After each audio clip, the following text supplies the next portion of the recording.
A few moments later. A day in my life as a content creator, ma'am.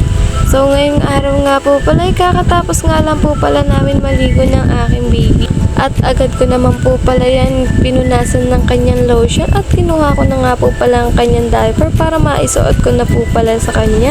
Pero ayaw pa nga po pala niya magpa-diaper dyan. Nilibang-libang ko pa nga po pala siya dyan para po magdara-diretso na magpabihis yung baby na yan. Ayun nga po pala mga mamshi, ay kinuha nga po pala niya yung kanyang lotion. Ay magpapapunas daw po ulit siya. At agad ko naman po pala siyang pinunasan ng lotion dyan.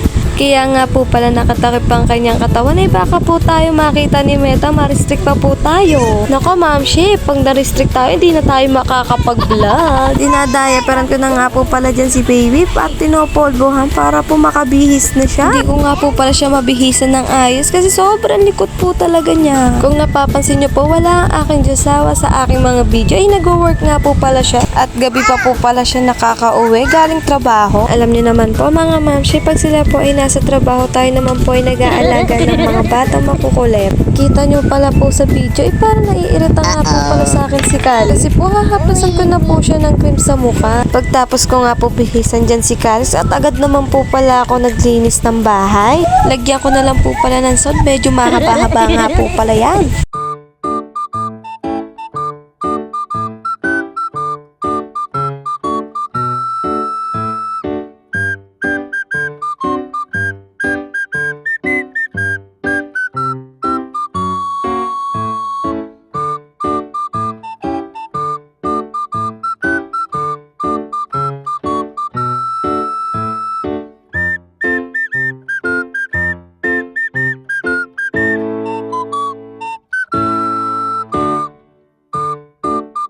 Pagtapos ko nga po pala magdilis ng bahay, nakita ko po pala si Calix na naglalaro agad ng kanyang kotse.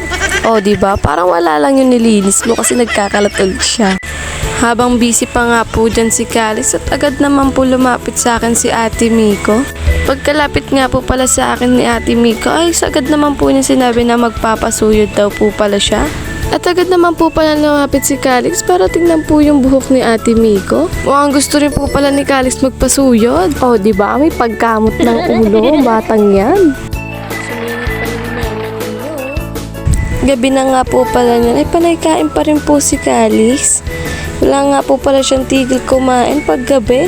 Pagdating nga po pala ng kanyang daddy at agad naman po pala nagluto ng ulam at ako naman po nagbabantay sa batang to.